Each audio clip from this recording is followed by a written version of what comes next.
I'm a big boss now, Spencer bellowed, standing on a goddamn cafeteria table like he was about to announce the second coming of Steve Jobs. Except instead of unveiling a product, he pointed at me, Jessica, and yelled, "You're out." Effective immediately. Coffee cups froze midair. Forks stopped halfway to mouths. All I heard was that buzzing silence right before a car crash. Man just fired me in front of a dozen junior analysts and the entire facilities team while eating a protein bar and calling it cleansing the dead weight. I didn't say a word, didn't flinch. Just pulled the master campus keys from my bag, the ones I'd carried for 11 years, the same ring I used to unlock boiler rooms, secure server closets, and that one cursed sub-basement where the rats formed a union. Held it up like a bartender sliding a drink to a problem customer and said, "Good luck." He smirked like he'd just beat capitalism, like I was some glorified janitor who'd finally been escorted off the castle grounds. But what Spencer didn't know, what no one in that room knew, was that those keys weren't just for doors. They were for systems, legal filings, contracts, security tokens. A few of them didn't even open anything physical anymore. Authenticated infrastructure. They were the locks. Oh, and one more thing. If you're the kind of person who actually listens to this kind of story without hitting that little subscribe button or giving it a like, come on now, you'd let Spencer get away with this too, wouldn't you? Be better. Smash that like, tap subscribe, because trust me, you'll want to know how this mess ends. It only gets juicier from here. It helps the team keep serving these piping hot tales of office karma, fresh from the legal fryer. Back to our boy Prince. Spencer wasn't born, he was minted. You could smell the generational wealth coming off his overpriced cologne. He didn't climb a ladder. He floated in on a parachute monogrammed with his trust fund's initials. When the founder, his dad, stepped away for personal clarity, they named Spencer interim CEO, while the board tried not to puke. He won, and he was already calling the exec assistant babe, rearranging org charts like fridge magnets, and referring to himself in the third person. Spencer's not a micromanager, he told the dev ops team. Spencer's a macro visionary. Then came the purge. He started the morning by firing the company historian, Jerry, poor bastard, who cried quietly into his cardigan. Then he slashed the wellness budget, and 2 remote staffers over Zoom, he muted them halfway through their goodbyes and declared no more cubicle walls. We're an open battlefield now, but I was the prize, the power move. Spencer needed a scapegoat with a name people knew. He needed to prove that the old guard was done, so he took me out like a rusty file cabinet, loudly, publicly, with maximum spectacle. I didn't cry. I didn't protest. I didn't beg. I walked out past the reception desk, past the stunned interns, past that infernal motivational poster I always hated, "Teamwork makes the dream work," and straight to my car. I didn't drive home right away. I sat in the parking garage, staring at those keys in my palm. They felt heavier than usual, not with metal, but with memory, authority, leverage. Then I opened my glove box, pulled out the blue binder. Facilities Protocols Custodian Keys. 11 years ago, founder trusted me with a level of access that didn't come with a title. It came with liability. I was the named custodian on everything from digital infrastructure to physical lease renewals. Back when we had no budget and ran IT out of a converted closet, I was the one who stayed overnight during the ransomware scare.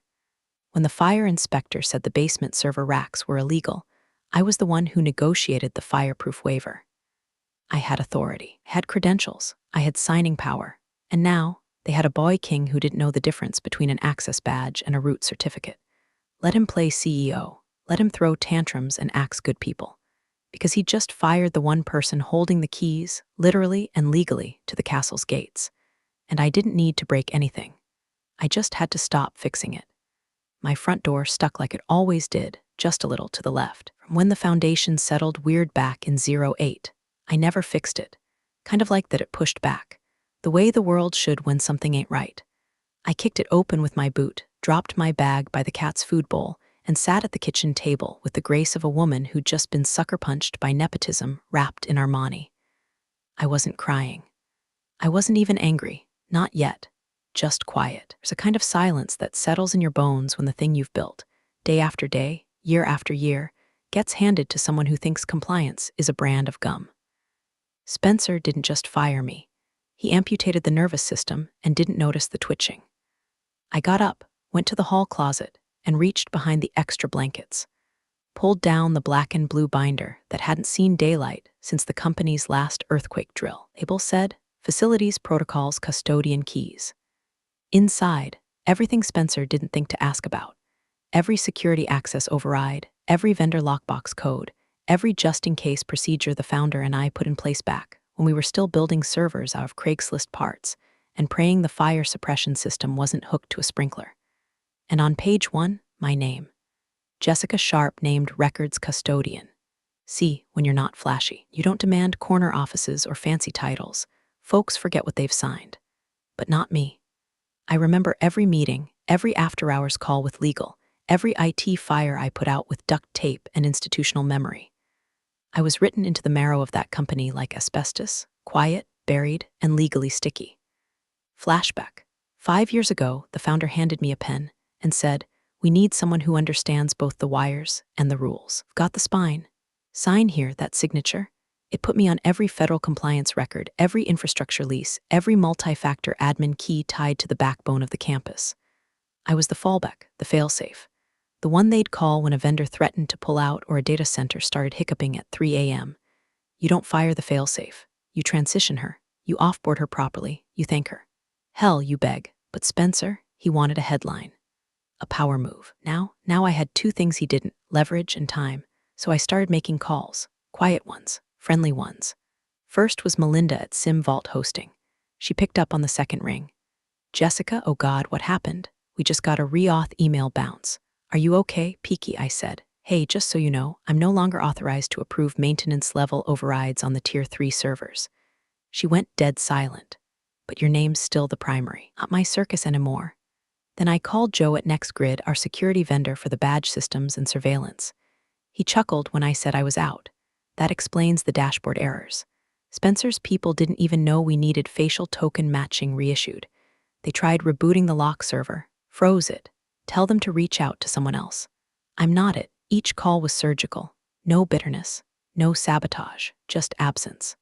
The sudden, deafening silence of 1,000 assumed tasks disappearing. I didn't have to say I was angry. The systems would say it for me. That night, I sat in my kitchen, binder open, sipping boxed wine from a mason jar, watching the company Slack implode from a burner login I forgot to delete. Anyone know why the vendor portal says pending credential reissue? Jessica used to handle this. Who has her certs now? Wait, what's a cert? They were unraveling. I wasn't even touching a thing. Just letting the machines do what they always did when left unsupervised. Spencer thought he fired a secretary with a key ring. What he actually did was pull the plug on the beating heart of the company and hand the cables to an intern with no idea which one was labeled "Do Not Touch." I took another sip. Tomorrow, I'd make a few more calls. But tonight, I let the silence stretch. Because for the first time in years, I didn't owe that place anything. And somehow, that felt louder than any speech I could have given in the cafeteria. The first sign something was wrong came at 7:12 a.m., when Spencer tried to swipe into the main building and the badge reader let out a long, disappointed bleep. He swiped again. Same sound. Then again, jamming the card harder, like it owed him rent. Nothing. A passing janitor, Carl, who'd worked there since the Bush administration, just shrugged and said, "Gar jiggle it sometimes. Or maybe talk to Jessica?" Spencer turned the color of skim milk and barked, "She doesn't work here anymore." Carl nodded slowly. "Ah, well, that explains it," and walked off humming Free Fallin'. By 8:30 a.m., half the company was stranded outside in business casual, crowding around the badge readers like confused pigeons pecking at a locked bread box. IT got looped in. Spencer demanded answers. The head of IT, Ramish, saint of patience, calmly explained over speakerphone, "We can't provision new badge authorizations until we get the master override credentials transferred." Spencer, "So do it." Ramish, "We can't." The root user was Jessica. Silence. "She's the only one who could issue new admin certs without triggering security flags." We emailed, got an auto-reply. Spencer groaned. "Can't you hack around it?" She designed it to resist hacks. It's literally compliant with the Federal Tamper Evasion Protocol. In English, "We're locked out, sir." By noon, payroll hit a snag. Not because the funds weren't there, because the routing systems were stuck in a validation loop. The finance team was frantic. Their director, Alondra, practically yelled into Spencer's office, "We need the second-tier authorization token." Jessica used to run it through her physical key. It's dual verification. We're missing the second half. Spencer, well, get a new one. Alondra, the issuing agency says our authorization expired the moment she left. And guess who was listed as the renewal contact? Meanwhile, over in procurement, a shipment of essential server parts got denied. The vendor system flagged Pillar Bridge as compliance unresolved. Vendor rep emailed, "Hi, we noticed the primary compliance signatory is no longer employed, and there's no replacement filed in the portal. Please update so we can resume deliveries." Thanks. Spencer replied, no punctuation, no salutation, just, "We don't need a compliance signatory anymore. This is a new era." The vendor flagged the account permanently. That afternoon, someone tried logging into the facility management console and accidentally triggered a security hold. The backup HVAC system kicked in and set the West Wing to 92 degrees. Employees started sweating through their button-ups like baked clams. Someone in HR finally said, "I don't want to sound dramatic, but did we just fire the one person who knew how this place ran?" Yes, they did. And across town, I was sitting at Gracie's diner, sipping lukewarm coffee and chuckling into my plate of eggs. I'd seen the badge lockout thread in the company Slack. My burner login, never revoked, was still humming along nicely. Watching the panic from afar felt like watching a toddler try to assemble IKEA furniture with a spoon. No sabotage, no malice, just systems returning to default when the only person keeping them upright quietly stepped away. They'd removed the keystone without checking the ceiling. By 5 p.m., Spencer sent out a mass email titled "Change is Never Easy," trying to spin the chaos as part of a new direction. But systems don't read emails. Contracts don't believe in spin. And Jessica Sharp, she'd been the quiet glue for 11 years. Take her out, and it didn't collapse immediately. It peeled apart, layer by layer, and this was just the first crack. Archer North's office smelled like lemon cleaner and strategy. Modern glass walls, slick black chairs, espresso machines that probably cost more than my first car. I sat across from their chief operations officer, a woman named Dana with cheekbones that could slice deli meat and a handshake like she'd just won a chess match. "So," she said, tapping a folder with my resume, though, let's be honest, she didn't need it. "Pillar Bridge really let you go, fired me in the cafeteria." I stirred my coffee, said I was dead weight. Dana smiled like a wolf in heels. "That's funny, because we've been trying to figure out how Pillar Bridge ran so smoothly for a decade. I think I'm sitting across from the reason." The interview lasted 8 minutes. I walked out with a consulting contract, stock options, and a parking space with my name on it. They didn't need a warm body, they needed surgical precision. And I had a scalpel made of institutional memory and receipts. Back at Pillar Bridge, Spencer was still spinning like a lawn chair in a windstorm. Every issue was legacy system flaws. Every delay, just growing pains. Stood in front of the company during a hastily assembled town hall in the break room and said, "We're entering a lean era. We're streamlining, folks. No more dead weight. The future is agile." Then he fired Ramesh. Yes, the same Ramesh who kept the firewall from collapsing every time a junior dev clicked on a phishing link promising free gym memberships. With Ramesh gone, Spencer handed the entire IT department to his frat buddy Bryce, who once set off a building-wide lockdown trying to install Minecraft mods on a company laptop. The morning after the change, the firewall flagged a routine update as hostile and blocked internal DNS. For 5 hours, no one could access internal email. One VP had to send an emergency memo via fax. Meanwhile, the finance team hit their own wall. Vendor #1 refused to release the quarterly shipment of replacement badge fobs without updated compliance forms. Vendor #2 paused all transactions until the new custodian of record reauthorized their legal framework. Vendor #3 escalated a potential breach report due to login attempts from an unauthorized IP in, surprise, Spencer's vacation house. These weren't just inconveniences. These were cascading failures. Alondra from finance sent an internal report marked urgent, titled, "Compliance Paralysis, Immediate Risk of Vendor Shutdowns." Spencer skimmed it, shrugged, and forwarded it to Bryce with the note, "Can you fix this in the cloud or whatever by lunch?"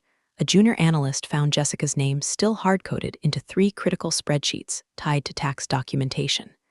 One formula broke, then the next. Then payroll couldn't verify the federal tax deposit routing. Meanwhile, over at Archer North, I was settling into a temporary office with a window view of the Pillar Bridge building. I could practically see the smoke rising. Dana poked her head in. Want some popcorn? I smiled. Maybe later, I'm not done yet. Because as sweet as that job offer was, and it was, I hadn't come this far just to watch them implode from afar. Spencer hadn't just fired me. He disrespected the work. The quiet, messy, and paid overtime kind of work that holds places together when no one's watching. He thought what I did was invisible. But the thing about invisible structures, when they fail, everything falls. I wasn't going to sabotage them. That would be too easy. I was just going to let gravity do what it always does when you knock out the support beams. Let the boy king learn what it feels like to rule rubble. And trust me, I wasn't done watching. First tremor came during the quarterly compliance committee meeting, a boring little Monday ritual Spencer had planned to cancel altogether, until legal begged him not to. He showed up late, phone in hand, sipping some $11 juice with chia seeds and oat foam, whatever that is. He slumped in a chair, scrolled through his inbox, and interrupted the GC mid-sentence. Wait, who's Jessica Sharp? She's all over these documents. The general counsel, Michael, looked up like someone had just farted in church. You're kidding, right? Spencer blinked. She doesn't even work here anymore. Michael didn't blink back. She does on paper. She's still listed as the custodial officer of record on our IRS filings, our GSA submissions, and our federal vendor profiles. Her credentials validate 3 separate compliance frameworks tied to financial reporting, infrastructure access, and security audits. Spencer made a face like someone had spilled yogurt on his sneakers. Well, change it. Sir, that's not how it works. Turns out you can't just swap names on federal compliance portals like usernames on Fortnite. It requires transition logs, legal documentation, and an offboarding verification submitted within 30 days of role transfer. Spencer had fired me publicly, with 0 HR protocol. No documentation, no notification to compliance agencies, not even an exit interview. HR, in its infinite wisdom, tried to backdate the change. Uploaded some paperwork retroactively naming Bryce, yes, that Bryce, as the new compliance custodian. The system flagged it within minutes. Suspicious submission date, awaiting federal review. By noon, we'd made it onto a list no one wants to be on, provisional verification hold. And just like that, the trap was sprung. See, I didn't set the trap. I just let it sit there, year after year, like an unpulled pin in a grenade buried under 10 feet of bureaucracy. Spencer yanked it out like it was a soda tab. Then came the kill shot. The $200M deal with Elworth Tech, a merger and infrastructure rollout we'd been courting for months, hit a wall. Their compliance officer requested updated cybersecurity credentials before transferring assets. Standard due diligence. Request bounced 3 times. Then their legal team ran a credential audit. Found that all existing cybersecurity frameworks still pointed to one name, Jessica Sharp. No updates, no backups, no alternate key custodians. They reached out, not to Pillar Bridge, to me. I answered honestly. I was terminated without transition or offboarding. I am no longer affiliated with the company and cannot verify the current state of their systems. 2 days later, Elworth's legal team sent a polite but fatal email. Until compliance custody is clarified and recertified, we will pause all deal proceedings. Spencer saw red. At the next all-hands, he did what insecure men in collapsing glass castles do. He mocked me. Said I was the queen of filing cabinets, that I'd built a paper empire, and that modern companies didn't need soft-skill dinosaurs like me anymore. He said all this in front of the interns, with a smirk, wearing a shirt that still had the tags on it. Meanwhile, legal wasn't laughing.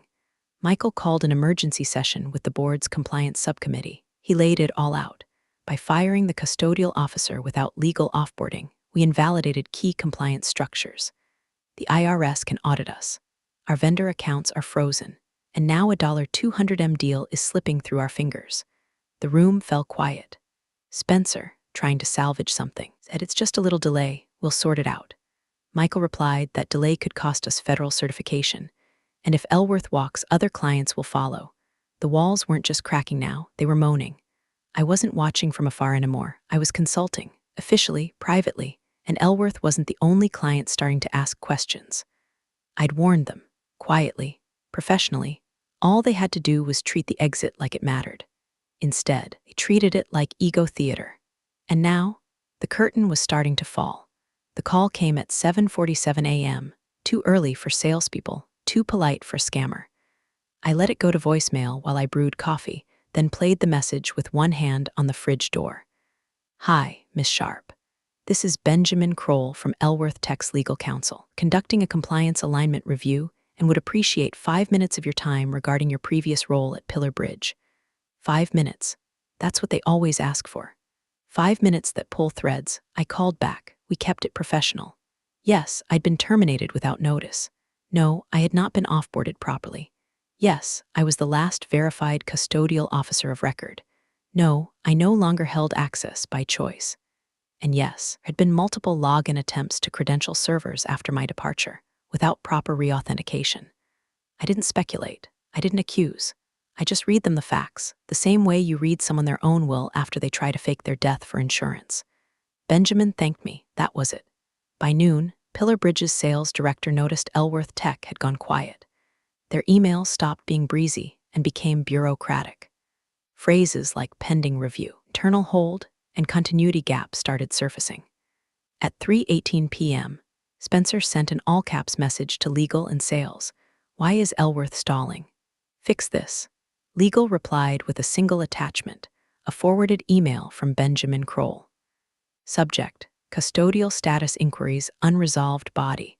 Following consultation with Miss Sharp and a preliminary audit of Pillar Bridge's access logs, are pausing contract finalization pending a full compliance review. No drama, no lawsuit, just pause, the deadliest word in corporate America. The board was notified, and for the first time since Spencer's cafeteria circus, he didn't speak first. They asked pointed questions. When was Jessica officially offboarded? Who authorized replacing her with Bryce? Why is a terminated employee the only person responding to legal inquiries? Why is this the first we're hearing about unauthorized access attempts? Spencer deflected, naturally. Blamed old frameworks and rigid infrastructure. Threw in a buzzword salad about streamlined architecture and decentralized trust models. At one point, I'm told, he used the phrase compliance is a state of mind. A board member reportedly replied, well, Elworth's state of mind is about to cost us $250 million. Across town, I received a courier envelope with no return address. Inside, a note on thick ivory stationery. Jessica, thank you for your clarity and candor. It saved us more than time. R.H. Q. Elworth Tech. Handwritten in ink, no logos, no letterhead. Just old-school gratitude in a world that runs on backchannels and buzzwords. I tucked the note into my binder, not for revenge, not for ego, for proof that you can still win clean. That silence, paired with truth, can shake the rafters harder than 1,000 angry tweets. Back at Pillar Bridge, the wolves were circling. Legal was now triple-checking every filing. Compliance was pulling daily audits. Vendors were requesting formal confirmations of Spencer's leadership qualifications. HR was meeting with external counsel just to be thorough. And Bryce, he was quietly updating his LinkedIn to open to work. The house wasn't on fire yet, but the wiring was sizzling. The smoke alarms? Oh, they'd been disabled weeks ago by the same guy who thought root access meant admin password. Password. I didn't sabotage anything. I didn't leak. I didn't delete. I didn't hack. I didn't whisper into investor ears. I just answered the phone with the truth. And apparently that was all it took. They called it an all-hands alignment review, but everyone knew it was a 5-alarm panic meeting with a side of corporate CPR. The room was packed. Executives, legal, finance, operations, all squinting into lukewarm coffee cups and pretending not to be hungover on dread. Spencer walked in 5 minutes late, as usual, swinging a kombucha bottle and grinning like he just beat a parking ticket. He took the chair at the head of the conference table and said, all right, what's the fire this time? With the smirk of someone who's never been within 3 feet of accountability. That's when the founder walked in. Wasn't supposed to be there.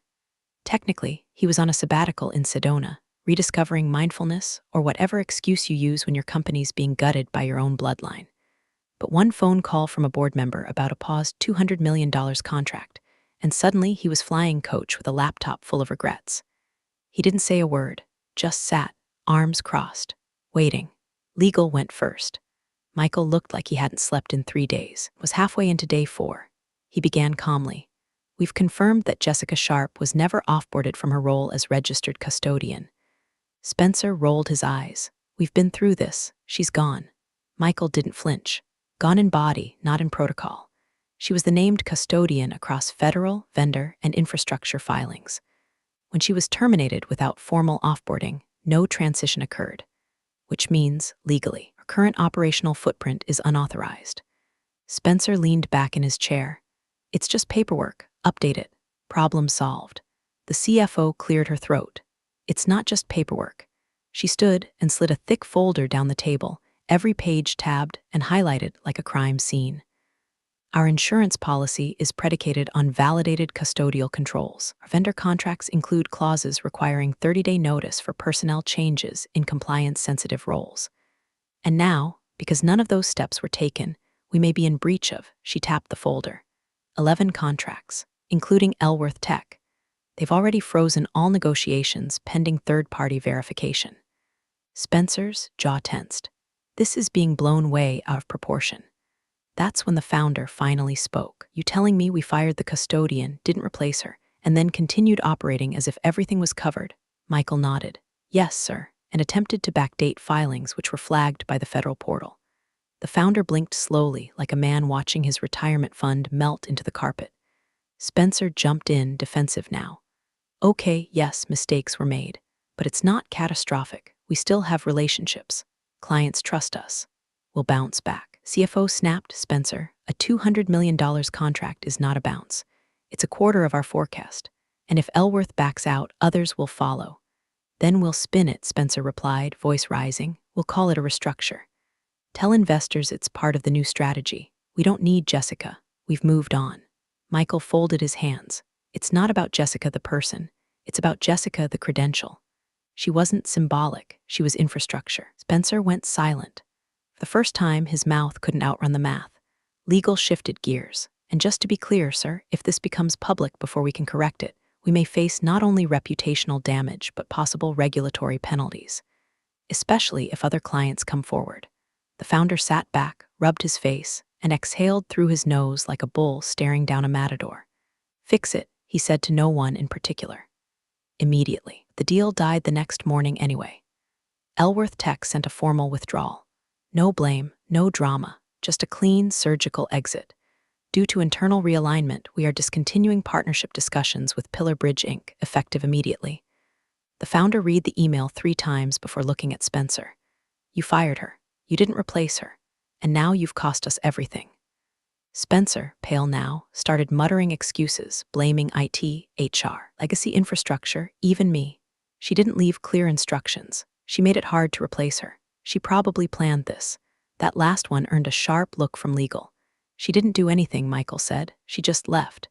You're the one who opened the door and never thought to check if the floor was still there. Spencer stopped talking because there was nothing left to say. The boy king had yanked the crown off someone's head and jammed it onto his own, not realizing it came with thorns. Now the blood was starting to drip, and everyone could see whose hands were shaking. The scramble had begun. But the damage, that was already done. The sign went up at 8:01 a.m. Simple black lettering on frosted glass, sharp advisory group, clean, understated, professional, just the way I liked it. No confetti. No press release. Just keys in the door, coffee in hand, and the warm hum of systems I actually trusted. The office was small, 5th floor of a newly renovated building across from Pillar Bridge HQ. My desk faced the window, which, by no accident, gave me a perfect view of the parking lot, where Spencer used to strut like he was king of a kingdom he didn't understand. The funding, quietly supplied by 2 former clients who'd left Pillar Bridge with a sour taste and airtight NDAs. They'd reached out, said they were tired of chaos disguised as innovation. Didn't want buzzwords, they wanted execution. And they knew I delivered, so I built something lean. Efficient, trusted. Day 1 already profitable. Day 2 already booked. Day 3 already being whispered about. At 9:26 a.m., I spotted the founder pacing outside Pillar Bridge's side entrance, phone pressed to his ear like he was trying to suck answers through the speaker. Then came Spencer, being half-dragged, half-walked by legal into the conference wing. Same blue suit, same smug expression, now wilted like a gas station bouquet. I took a long sip of coffee, leaned back in my chair, and smiled. The building across the street looked different now. Less like a fortress, more like a crime scene no one wanted to tape off. My phone buzzed. Tina, HR, the founder's back. Spencer's been in a locked room with legal for over an hour. Word is they're asking about the lease terms. You didn't hear it from me. Someone finally asked who had authority over the infrastructure contracts. The answer was awkward. I stared at the message and let it sit. Then came another one. Marcus, IT, they just realized the campus lease still has your name on it. Someone pulled the original contract. It lists you as the transition authority in case of ownership change. Why didn't you ever tell us? I didn't answer. The lease had been rewritten during a company expansion 3 years ago. At the time, founder wanted to move fast, needed someone to sign with institutional memory and trusted authority. I'd signed it under the clause that in the event of executive absence or leadership disruption, the transition control would fall to the custodial officer until formal reassignment. That clause was never updated. Not after he stepped down, not after Spencer took over. They'd forgotten I was still on the paperwork, because Spencer never asked. And now, we're sitting in a glass room with a founder who just learned his own son had gutted the very foundation of the company without even reading the lease on the building they occupied. I imagined the scene unfolding inside, legal sliding over the documents, the founder scanning the signature, Spencer blinking, sweating, stumbling through half-sentences. The phrase irrevocable custodial clause hanging in the air like a guillotine on a slow drop. I didn't need to be in that room to hear it. Silence from across the street was loud enough. The phone buzzed again. "Tina, you really played the long game, didn't you?" I typed back, "Nope, just kept receipts. You'd be surprised how heavy they get after 11 years. She sent a laughing emoji, followed by, "Drinks on me when this all collapses." I turned away from the window and opened a folder labeled Upcoming Contracts. 3 new clients. 2 of them poached from Spencer's future partners list. None of them wanted disruption. They wanted reliability. They wanted someone who knew where the real power lived in the boring stuff. The stuff Spencer never noticed, until it bit him. The door to the conference room across the street opened. Spencer stepped out first. Alone, no folder, no laptop, no smirk.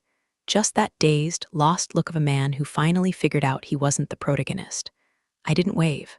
I didn't smirk. I didn't even move, because I hadn't said my final word yet, and he had no idea what was still coming. The final meeting wasn't listed on any calendar. It wasn't broadcast in Slack, and no one live tweeted it with fake enthusiasm and corporate emojis. This was the kind of meeting that happens behind closed doors, with phones left outside, and voices kept low even when the sky is falling. Everyone on the board was there. Founder at the head, legal to his left, Spencer nowhere near the center this time. He was flanked by counsel, a stack of binders, and what looked like 3 different printouts of the same lease agreement with my name highlighted in neon yellow. The GC, Michael, looked like he was about to deliver a eulogy, not a report. He opened with one line, "You didn't fire an employee. You dissolved your root access." Then he started the autopsy. Page after page, clause after clause, system after system, every one tied to my credentials. Compliance renewal, me. Infrastructure leases, me. Vendor verification tokens, me. Federal reporting certs, me. And the kicker, security tokens. The very keys Spencer had demanded I hand over in the cafeteria like they were a set of janitor rings. Turns out, those keys were encrypted hardware credentials, biometrically bound, legally registered, and tied to multi-million-dollar systems. Were never meant to change hands with a handshake or a tantrum. "You fired her without revocation," Michael said, slowly turning a page, "and then she handed you the physical tokens that, without her biometric verification, auto-disabled half your systems as a fail-safe." The founder asked, barely above a whisper, "Wait, the shutdown was automatic?" "Yes," Michael replied, "triggered by an unresolved credential orphaning event. The system assumed it was a breach." He paused. "Because, in a way, it was." Spencer tried to speak, but he didn't have words, just a dry throat and a 1,000-yard stare aimed at the glass of water he hadn't touched. The board let it all settle. They didn't yell, they didn't storm out. The damage wasn't dramatic. It was structural, quiet, invisible, like mold behind drywall. By the time you smell it, it's already eaten the foundation. Across the street, I was reviewing a contract with a new client. Reached out after Elworth walked. Heard whispers, wanted certainty. I gave it to them, but I kept my morning open for a reason. At 9:42 a.m., I left the office and crossed the street. I didn't sneak in. I didn't strut. I walked past reception like I always used to. Familiar steps, same hallway. The boardroom door was closed, but the tension leaked through the glass like smoke through a vent. The receptionist looked up, startled. "Miss Sharp," I smiled, held up a small metal ring, 2 keys. One physical, one biometric token, both obsolete now. "Just returning some trash," I said, dropping them into the tray on the counter. She blinked. Should I tell them? I took one step back, looked toward the boardroom, and offered the faintest smile, the kind you give when the curtain falls. "Tell them," I said, turning on my heel to get new keys. I didn't have to wait for a response. I never looked back, because revenge wasn't the goal. Understanding was, and now they understood the hard way.